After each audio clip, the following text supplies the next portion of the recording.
Hi friends, ఈరోజు గురువారం సందర్భంగా బాబా గురించి ఒక విషయం తెలుసుకుందాం. సాయిబాబా సద్గురువు ఈ విషయం గురించి సచ్చరిత్రలో 10వ అధ్యాయంలో హేమాడ్ పంత్ గారు రాయడం జరిగింది. అదొకసారి పరిశీలిద్దాం. గురువులు అని చెప్పుకునే వాళ్ళు అనేక మంది ఉంటారంట. వారి ఇంటింటికి వెళ్ళి చిరతలు చేత పట్టుకుని ఆధ్యాత్మిక ఆడంబరం చాటిస్తారు. చెవుల్లో మంత్రం అని చెప్పి ఊది డబ్బులు లాక్కోవడానికి ప్రయత్నం చేస్తారు. మతం గురించి వారికి తెలియకపోయినా పవిత్ర మార్గమును మతమును బోధించదమని చెప్తూ ఉంటారు. మతం అనగానేమో వారికి తెలియదు, స్వయంగా వారు అపవిత్రులు. సాయిబాబా తన గొప్పతనం ఎన్నెన్నో ప్రదర్శించుకోవాలని అనుకోలేదు. వారికి దేహాభిమాత్రం ఏమాత్రం లేకుండా ఉండేది. కానీ భక్తుల యందు మిక్కిలి ప్రేమ ఉండేది. ఆయన అనేకసార్లు చెప్పేవారు, సకల జీవుల్లో నన్ను చూడండి, ఎవరైతే ఆ విధంగా చూస్తారో వాళ్ళే నా నిజమైన భక్తులు అని చెప్పేవారు.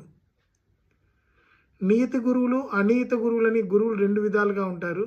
నీతి గురువులు అనగా నియమింపబడిన వారు, అనీత గురువులు అనగా సమయానుకూలంగా వచ్చి మనలో ఉన్న సద్గుణములను ప్రోత్సహించి మోక్ష మార్గము తొక్కున్నట్లు చేయవారు. సాయిబాబా అట్టివారు. ఆయన దుర్మార్గులకు కూడా సహాయం చేసేవారు. కలిమిలేములు ఆవిడకు ఉండేవి కాదు. ఎప్పుడు చాలా నిరాడంబరంగా, ఎంతో హుషారుగా అందరితో కలిసి తిరుగుతూ ఉండేవారు షిర్డీలో. షిర్డీ ప్రజలు నిజంగా చాలా పుణ్యాత్ములు. ఎందుకంటే నిత్యము బాబా వారితో ఆడి పాడి వాళ్ళతో మమేకమై ఉండేవారు. షిర్డీ స్త్రీలేంటి పురుషులేంటి, సాయి తప్ప మరో దైవం వారికి తెలియదు. వారికి పామరులైనప్పటికీ వచ్చి రాని పదాలతో బాబా మీద పాటలు అల్లేవారు. నిజమైన కవిత్వము ప్రేమ వల్లనే వస్తుంది. ఈ పాటలు చాలా అద్భుతంగా ఉండేవి.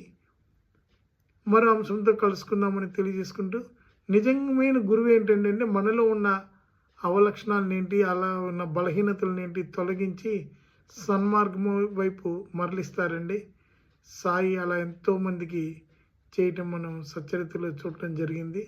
మరో అంశంలో కలుసుకుందామని తెలుసుకుంటూ, నిజంగా సద్గురు దొరకడం మన అదృష్టంగా భావిస్తూ, సాయి సమర్థ సద్గురు సాయినాథ్ మహారాజ్కి జై.